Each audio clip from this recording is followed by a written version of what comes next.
What if I told you that streams have become the new rat race for musicians? It's kind of what it feels like, right? Everyone's clawing and scratching for more streams because that's apparently how you get better opportunities, right? If I just had more streams, my career would be fixed, right? What if I told you streams weren't the solution? In fact, what if I told you we were actually putting the cart before the horse a little bit and looking at things backwards? And in today's video, I'm going to be showing you what I think is a better solution for an independent music career that's in the up and coming phases than streams, okay? Because streams are definitely not going to be your solution. And let me explain why. Whenever you start to dive into financial education, I studied it for like 10 years. It's a real shame that this stuff isn't taught like widely in public schools, but I won't go down that rabbit hole. There's another video for that. One of the things that you learn in financial education is that you want to build up your active income before you build up your passive income. So what does that mean? What that means is if you don't make enough money from your 9-to-5 job, your side hustle, your business, whatever it happens to be, if you don't make enough money from that you can pay all your bills comfortably and have a good amount of money you can put aside and it doesn't affect you really badly, until you get to that position, you should not be thinking about passive income, which is like things that you hear about like real estate, right? Or maybe big stocks, right? Because you want to invest more to get higher dividends and all this kind of stuff, right? That's not what I'm talking about though. But if you think about it, streams kind of fall into this passive income category. Because think about what a lot of passive income or setting up an asset looks like, okay?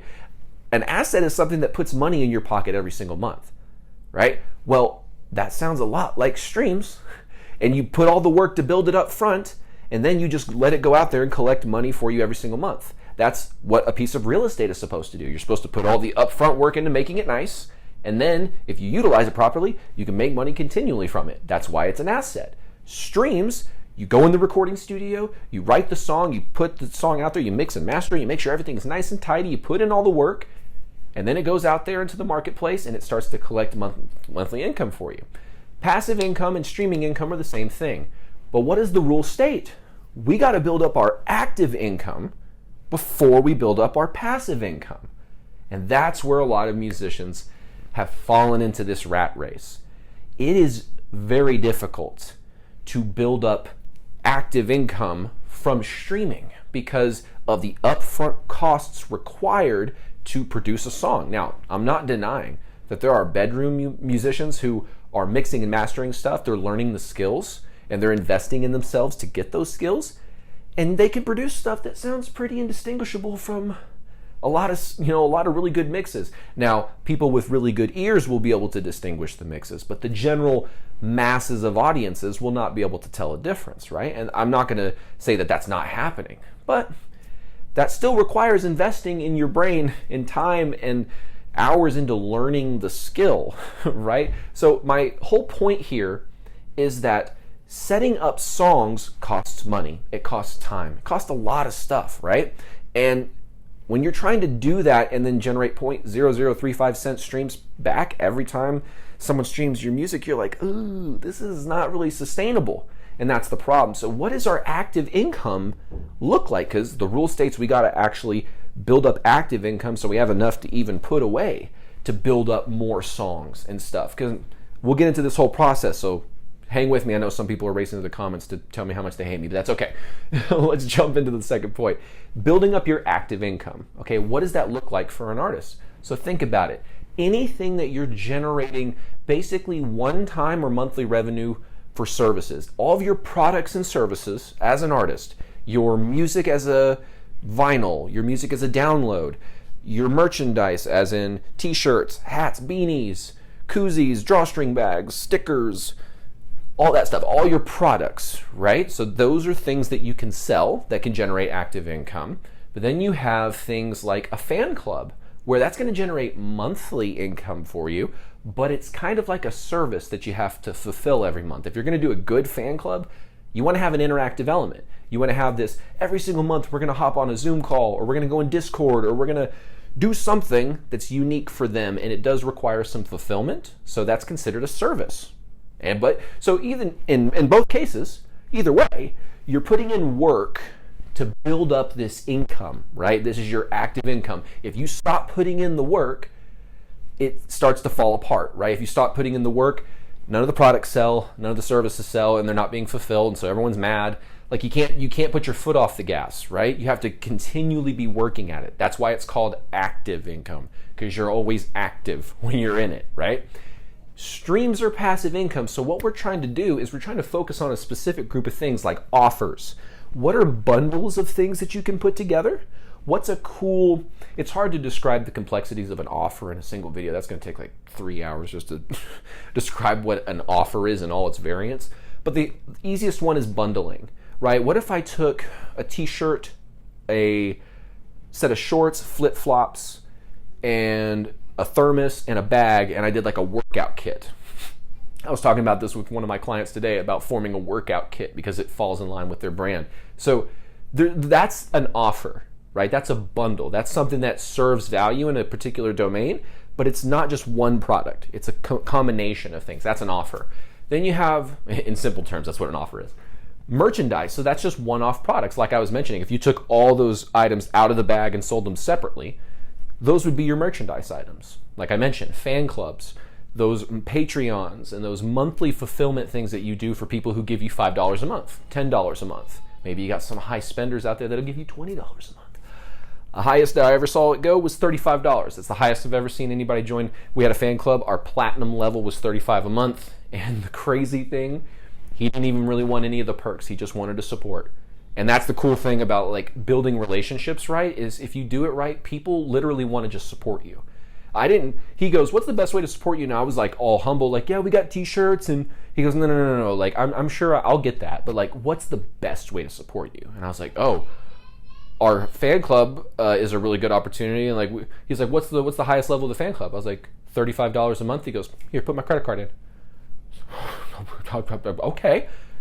He stayed on long enough. I think his total was like $420 that he actually paid through his lifetime as a member.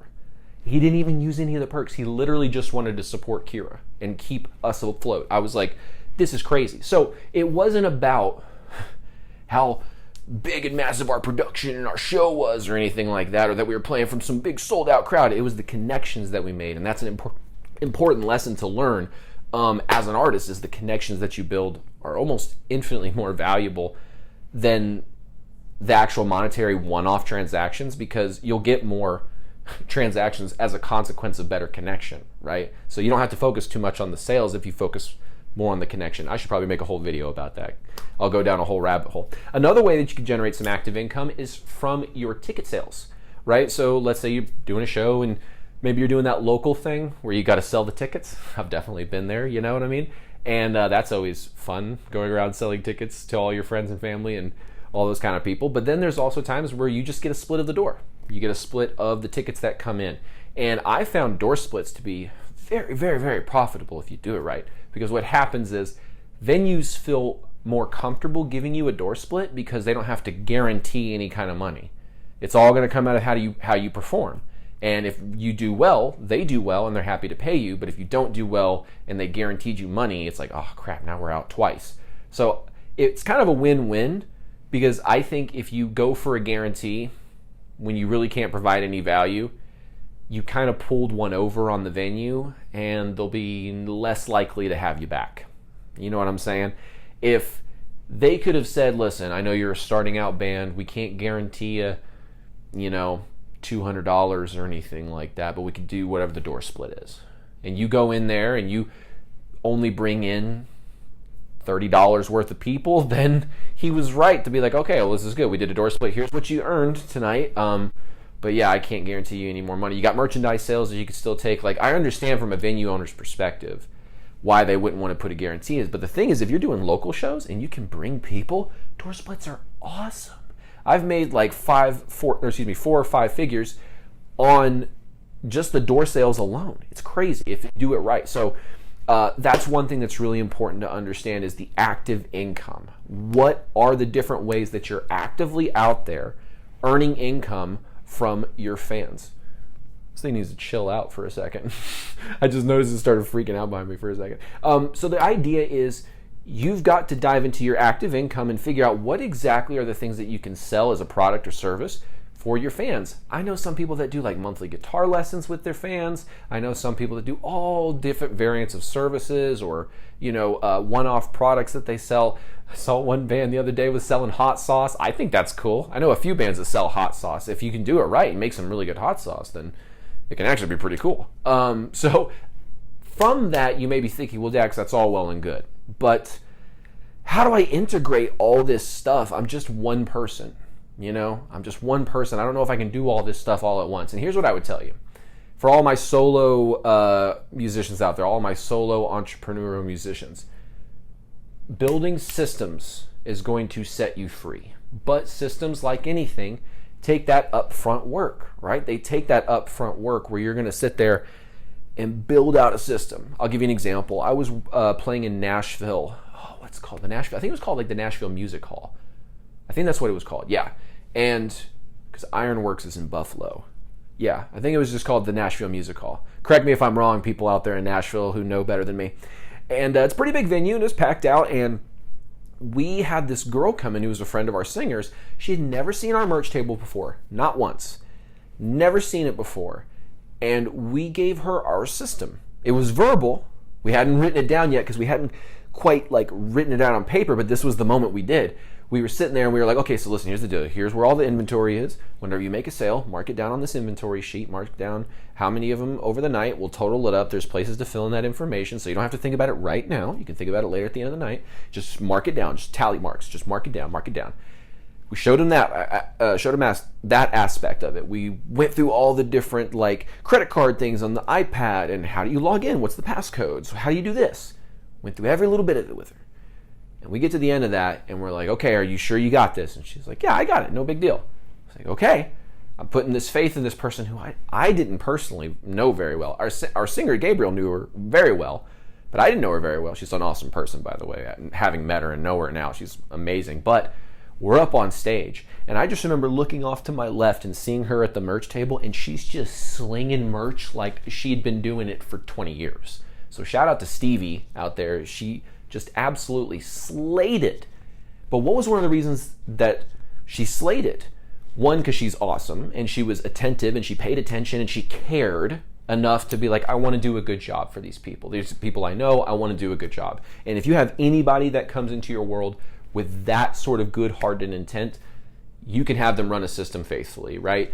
That's a good type of person. That's someone who you really want to work with. So that was the first thing. But the second thing is we actually had a system to give her.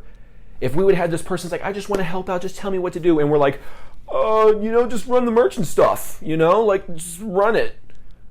She might have been behind the merch table going, okay, I need to, how do you open the iPad? They're on stage. I can't open the iPad. I don't, you know what I'm saying? If we'd have just hung her out to dry, it doesn't matter how good of a person she is. She probably would have figured something out, do cash, send it to Venmo to me, and then I'll send it to them or something.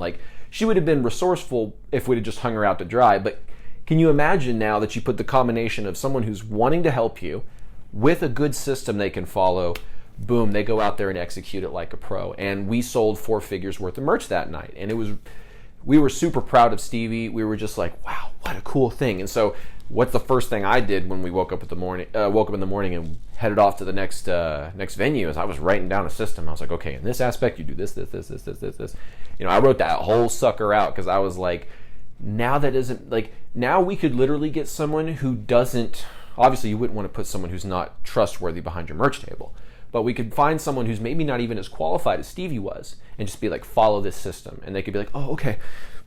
Even if they had to follow it, it was just like, and they were just moving super slow, they would get the job done, right? It would be better than if they had no system at all and were just relying on themselves. That would be when the plane crashes into the mountain. So we don't want that to happen. Systems are a great way to do it. So thinking about the things that you already do and just going on a Microsoft Word document or a note in your phone and just outlining what exactly do you do? What's step 1? What are the tasks that are within step 1? What are the milestones that get you to the ultimate end goal, right? What's step 2? What are the milestones to get to the end goal? Step 3. And you do that, you build the system out, and now it's something that every time you go to do an activity, as long as I just go and I follow the system, I'm all good. I can just go knock it off one item at a time like a checklist. And this helps you make a lot of people who you work with happier and more relaxed and just kind of, I can't tell you how chaotic the music business is sometimes. I've been on tours with people where people are TMs for other bands, and it's like, so you're the TM, and so you go to ask them a question, and they're like, listen, they just kind of hired me to make sure they get paid. I don't really know anything about, bus calls, and I don't know anything about all that. And it's like, oh, I see, right? So if you give someone a system, though, like if somebody was going to be our TM and we knew they weren't an industry professional, we would be like, okay, every single night, here are your responsibilities. Make sure you check these off every single night. Go through it, just boom, boom, boom, boom. You're taking care of it. This is your responsibilities. Make sure this is done in the morning, this is done in the afternoon, this is done for the next venue, yada, yada, yada. You get the idea. You build out a system for somebody, it makes it easier for them to fulfill on the system because they don't have to think. They can just follow the system. So it's less brain power that they have to execute on figuring stuff out, as opposed to just like, oh, let me just put all my brain power into figuring out what's already on the page, right? And they will perform better, I promise. So building out systems is the first step. Just understand this is sort of I'm giving you a long-term process here, okay? So don't feel like you're going to get instant results next week. You're going to get some systems built out, but then you need to make sure that the system can actually do the thing it's designed to do. It's one thing to outline the system. It's another thing to have a system that works. So have an outline for a system, but if you find out that your system doesn't work, change that system. Do not get rigid. So things are always evolving, right? Ad algorithms are changing and platforms are saying, no, now you can't message people and all this kind of stuff, right? So don't be so rigid whenever you create systems in the beginning. Make it fluid enough that it's getting the result. And once it starts to consistently get the result you're looking for, now you can kind of say, this is a pretty refined system. And then when things in the marketplace change, you go and change it and make it work again, and you get the idea. I don't want to bore you too much with the repetition, but I hope you guys understand now that like streaming is passive income. And we don't need to be pursuing passive income before we've really built up our active income. And if we're not out there selling offers on a regular basis, we're not getting people into our fan clubs, we're not selling products on our merch store, like what's that mean? Like if you're not selling 10 items a month on your merch store, if you're not getting ticket sale percentages from the door or guarantees and all that kind of good stuff, like we got to focus on building those things before we're going to expect streaming to really do anything. Otherwise, we're putting the cart before the horse. And then once you start building up the active income and it starts to okay, now these babies are cooking. Now things are starting to work. Build systems around it so you can step out of that role and you can go, I did all the work. It was tough. It took a while. It took 6 months to a year or 2 years or whatever. I think Peter Drucker said having an 18-month goal is a really good goal because it's not too short, it's not too long. 18-month goal. I went through it and I got it taken care of, right? So that's the process that I think independent artists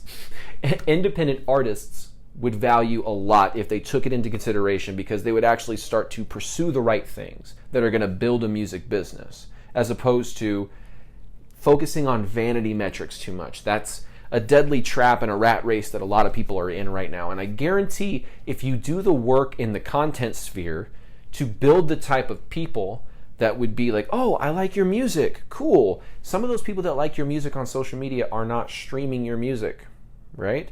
So you having a process to get them into, let's say, an email list and communicate with them and start to get them to hey, here's my Spotify, go follow on Spotify. Here's this, here's an offer. Here's a story about how I did X, Y, and Z. Now we have a way that we can actually build a system to service our audience, but if we don't put the work in to build those systems up front, it's going to be a tough road ahead. I don't know if you heard my kid, he said E-I-E-I-O, and it's going to be a whole lot of E-I-E-I-No in your music career if we don't start to adapt these principles. Pardon my terrible jokes, but I hope you guys got a lot of value from this. Make sure to hit the subscribe button if you found any value in this video at all, and make sure to hit the notification bell. Let me hear a comment, and I want to know your thoughts about all this kind of stuff. It's a topic that some people think, no, the streams will fix all the other stuff in the business. Is that how you think? Let me know in the comments. So thank you guys so much for watching, and I look forward to seeing you on another video inside of Musicians Ignite. Take care.